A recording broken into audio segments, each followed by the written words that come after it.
नमस्कार। मैं अक्सर बहुत सारे ज्योतिष सूत्रों की बात करता रहता हूं अपने अलग अलग वीडियोस में। आज मैं कुछ और ज्योतिष सूत्रों की बात करूंगा और ये सूत्र बहुत ही सामान्य है और हर तीसरी कुंडली के अंदर ये सूत्र लग सकते हैं। हम मारक और बाधक के कंसेप्ट से सभी लोग वाकिफ हैं। आज जो मैं बात करूंगा, मैं आपको सूत्र बताऊंगा। ये बहुत ही गंभीर सूत्र हैं जो कि हर एस्ट्रोलॉजर को अपने दिमाग में रखने चाहिए। इन सूत्रों को लगाए बगैर हम यदि किसी भी कुंडली को एनालिसिस करेंगे तो हम एक तरीके से उस कुंडली के साथ पूरा न्याय नहीं कर पाएंगे। सूत्रों में क्या है, ये आपकी जो मूल साइन की जितनी भी लग्न होती है, द्विस्वभाव राशि की जिन भी लोगों की लग्न है 3, 6, 9 एंड 12, उनसे रिलेटेड ये सूत्र है। देखिए क्या होता है कि आपकी हर एक कुंडली के अंदर एक बाधक और एक मारक भाव होता है। चर लग्न के लिए जो आपका बाधक भाव होता है वो 11वां होता है और मारक भाव दूसरा और 7वां होता है। चर लग्न होती है 1, 4, 7, 10। इसी तरीके से आपकी जो स्थिर लग्न की कुंडलियां होती हैं 2, 5, 8, 11, उनके लिए बाधक आपका 9वां भाव बन जाता है और मारक दूसरा और 7वां होता है। अब मैं जिसकी बात करने वाला हूं वो मैं बात करने वाला हूं जिन नेटिव की कुंडलियों के अंदर डुअल या द्विस्वभाव राशि की लग्न है 3, 6, 9, 12, मतलब बुध मरकरी की लग्न है या जुपिटर की लग्न है, तो उनके केसेस में आपको बड़ा सावधान होने की जरूरत है। इन कुंडलियों में एक ग्रह ऐसा होगा जो आप समझ भी नहीं पाएंगे, मगर उस व्यक्ति की जिंदगी की सभी समस्याओं का कारण वो ग्रह निश्चित तौर पर हो सकता है। हम ध्यान से समझते हैं। सबसे पहले मैं बात करूंगा मरकरी की दो राशियों की। मरकरी की दो राशियां हैं 3 एंड 6। तो जिस नेटिव की कुंडली के अंदर 3 और 6 की लग्न होती है वो लोग वाग चातुर्य में निपुण होते हैं, मीठी मीठी बात करते हैं, भाषा अच्छी होती है, मधुर स्वभाव होता है, चंचल किस्म के लोग वो हो सकते हैं। मगर मैं आपको एक बहुत ही गंभीर यहां पर सूत्र बताने वाला हूं जिसको आपको ध्यान से समझने की जरूरत है। दोनों ही लग्नों में 3 और 6 जो भी मरकरी की द्विस्वभाव राशि की लग्न है, द्विस्वभाव राशि की लग्न के अंदर सप्तमें 7th हाउस आपका बाधक भाव बन जाता है और 7वां भाव मारक भाव भी होता है। तो यदि आप दोनों को मिला दें तो 7वां भाव वहां पर मारक भी हो गया और 7वां भाव वहां पर बाधक भी हो गया। अब 7वें भाव का स्वामी मिथुन लग्न और आपका कन्या लग्न के केस में आपका सबसे शुभ ग्रह जुपिटर हो जाता है। मगर जैसे ही वो कन्या लग्न या मिथुन लग्न की कुंडली है, अब जुपिटर से आप सावधान हो जाएं पूरी तरीके से। जुपिटर से सावधान होने की इसलिए आवश्यकता है, अधिकतर लोग जुपिटर को शुभ मानते हैं, हर जगह पर शुभ मानते हैं, मगर कन्या और मिथुन लग्न की कुंडलियों के लिए जुपिटर आपकी पूरी जिंदगी को बर्बाद, आपकी सभी परेशानियों का कारण अक्सर होगा। क्यों होगा मैं बताता हूं। पहली बात तो जुपिटर अनडिस्प्यूटेड वहां पर आपका मारक प्लैनेट बन जाता है, जुपिटर वहां पर बाधक प्लैनेट बन जाता है। साथ ही साथ कन्या लग्न और मिथुन लग्न की कुंडलियों के लिए केंद्राधिपति दोष से ग्रसित होने के कारण उसकी दोनों लॉर्डशिप केंद्र भावों की हैं, वो आपके किसी भी तरीके के शुभ फल देने की स्थिति में भी नहीं होता। तो 3 तरीके के दाग जुपिटर पर लग गए होते हैं। तो जुपिटर इन जनरल आप मानकर चलिएगा कि इन सभी लोगों की कुंडली के अंदर परेशानियां क्रिएट करेगा ही करेगा विदाउट एनी फेलियर। मगर मैं इससे आगे की स्थिति बता रहा हूं। अभी यही यदि वही जुपिटर इन राशि की लग्नों की कुंडलियों के अंदर किसी भी तरीके से यदि वो दू स्थानों में जाकर बैठ जाता है, दू स्थानों में जाकर बैठने का मतलब छठे भाव में, 8वें भाव में, 12वें भाव में जाकर बैठ जाता है, या दू स्थान के स्वामियों के साथ उसका कनेक्शन हो जाता है बाई एस्पेक्ट और कंजंक्शन। दू स्थान के स्वामी उन्हें एस्पेक्ट कर लें जुपिटर को या उसके साथ युति कर लें, तो ये बहुत ही गंभीर परेशानियों का कारण बन जाता है। ये एक तो प्रबल मारक बन जाता है, आपको जिंदगी के अंदर मृत्यु तुल्य कष्ट देने की इसकी पूरी ड्यूटी बन जाती है। साथ ही साथ जुपिटर, जिसे अब शुभ ग्रह मानकर चल रहे थे, आपकी जिंदगी के अंदर कोई भी काम आपके आसानी से नहीं होने देगा। और क्यों नहीं होने देगा, उसको आपको समझने की आवश्यकता है। जुपिटर ज्ञान का भंडार है। हर व्यक्ति का जो भी ज्ञान है, उसकी जो भी नॉलेज है, उसका कारक ग्रह जुपिटर है। तो जिस व्यक्ति की कुंडली के अंदर जुपिटर मारक और बाधक बनता है, वो व्यक्ति अपने ज्ञान के अभिमान के कारण, उसको घमंड होगा उस व्यक्ति को अपनी नॉलेज पर, और वो घमंड उसको ना ही तो अपने यार दोस्तों के अच्छे रिश्ते रहने देगा, और उस ज्ञान के अभिमान में वो सभी लोगों से दूर होता चला जाएगा। उसकी सारी बाधाओं और उसकी सारी परेशानियों का कारण उसका अति ज्ञानी होना और अभिमानी होगा। तो ऐसे लोगों की कुंडलियों में जुपिटर, जो कि ज्ञान का कारक है, ऐसा व्यक्ति अभिमानी अति ज्ञानी होने की वजह से उसके अंदर अभिमान होगा, और वो अभिमान मतलब ज्ञान उसकी परेशानियों का जिंदगी के अंदर एक बहुत बड़ा और प्रमुख कारण बनेगा। तो ऐसे लोगों को जिनकी की लग्न 3 और 6 है, उनको मैं एक रेमेडी बता रहा हूं। 3 और 6 लग्न के लोगों को अपने ज्ञान पर अभिमान बिल्कुल भी नहीं करना चाहिए।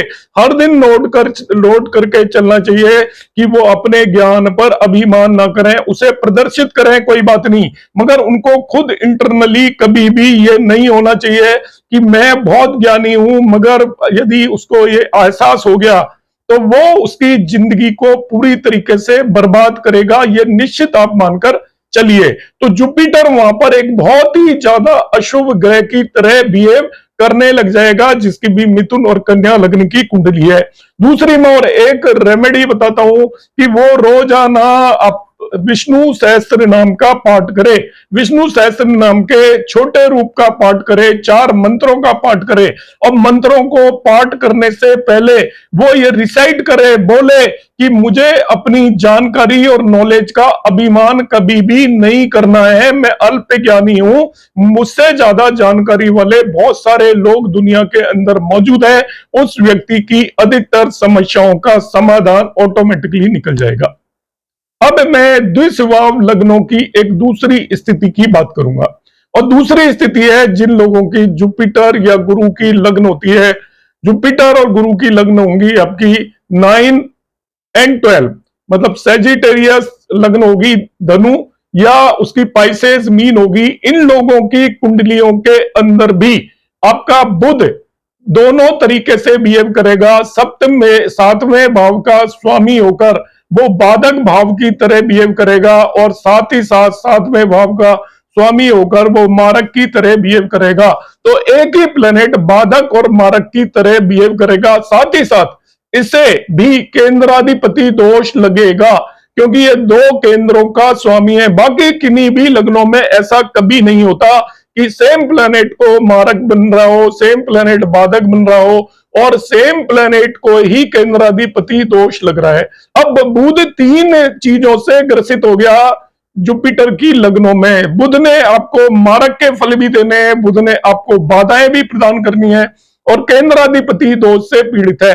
बुध बुद्धि और चंचलता का कारण है, दिमाग के अंदर रखिएगा। बुध स्पीच का कारण है। अब ऐसे व्यक्ति का यदि बुध गलती से 6, 8वें, 12वें भाव में जाकर बैठ गया, या 6, 8 और 12th लॉर्ड से एस्पेक्ट से रिलेशन बना ले, 6, 8 या 12th लॉर्ड से कंजंक्शन से वो किसी भी तरीके का रिलेशन बना लेता है, सपोज सूर्य के साथ अक्सर होता है, तो आप ये देखोगे कि जो पाइसेस लग्न की कुंडली होती है उसमें सूर्य 6th लॉर्ड होता है, तो बुध 7 में बैठ गया तो 6ठे भाव से रिलेशन बन गया। आप निश्चित मान लीजिएगा 6th लॉर्ड से रिलेशन बन गया। बुध और सन की युति पाइसेस लग्न की कुंडलियों में जिन भी व्यक्तियों के लिए बुध उनके कष्टों का कारण बनेगा ही बनेगा।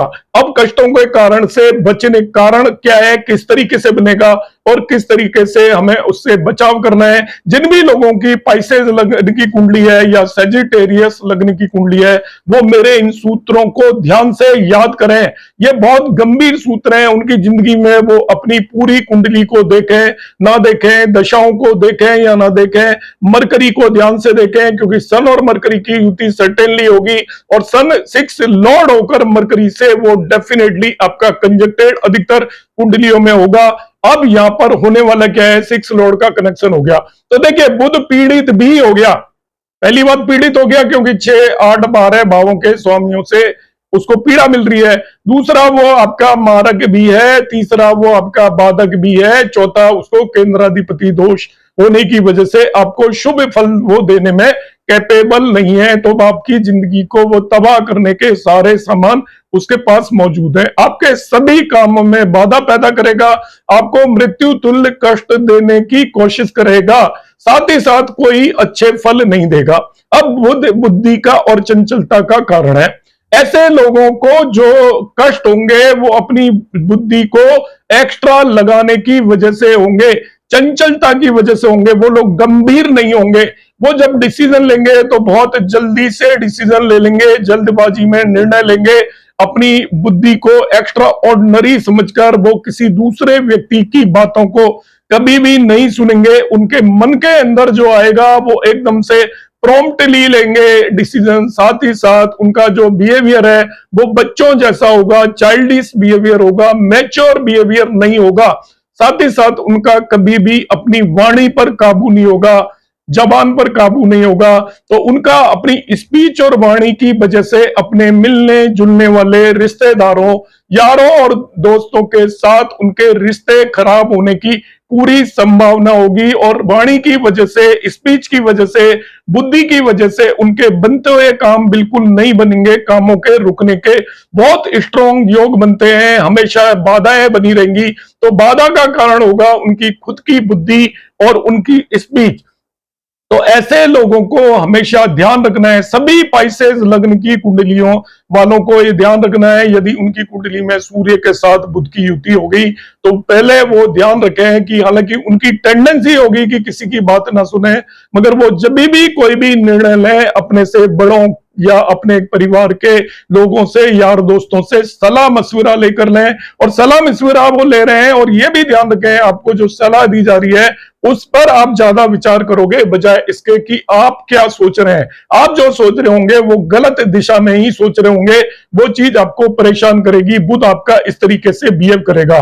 दूसरा, वो हमेशा याद रखें कि उन्होंने जब भी बोलना है भाषा पर कंट्रोल होना चाहिए। हर समय पर ध्यान रखें कि मैं गलत ही बोलूंगा, इसलिए वो सोच समझकर बात करें। यदि वो इन आदतों को डालेंगे तो बुध उनका बहुत ज्यादा कुछ नहीं बिगाड़ पाएगा। तो यहां पर आपको एक दूसरी और मैं रेमेडी बताता हूं जो मैंने जुपिटर की बताई थी, विष्णु सहस्त्र नाम का। ये लोग भी पाठ करें रेगुलरली और सुबह सुबह रोजाना ये ध्यान रख के घर से निकले कि मुझे किसी भी व्यक्ति से कुछ गलत नहीं बोलना है, मैच्योर रहना है, बच्चों जैसी हरकतें कभी भी नहीं करनी है। और साथ ही साथ जब मैं कोई निर्णय लूंगा तो जल्दबाजी में निर्णय नहीं लेने हैं और अपने जो भी मिलने जुलने वाले या अपने से बड़े लोगों की बातों को मैं ध्यान से याद रखूंगा, समझूंगा और उनसे सलाह लेकर काम करूंगा तो आपका काफी बचाव हो जाएगा। दो ऐसे ये सटीक सूत्र हैं जो कि अक्सर कुंडलियों में होते हैं मगर इन पर कोई भी विचार नहीं करता। तो यदि आपकी डुअल लग्न की कुंडली है तो आप सावधान हो जाएं। मैं जो आपको ये रेमेडीज बताकर आया हूं, जो सूत्र बताकर आया हूं, ये बिल्कुल सटीक है, 100% कुंडलियों पर लगेंगे ही लगेंगे, इनका कोई भी फेलियर हो ही नहीं सकता, आप ये मानकर चलेंगे। नमस्कार, धन्यवाद, हरे कृष्णा।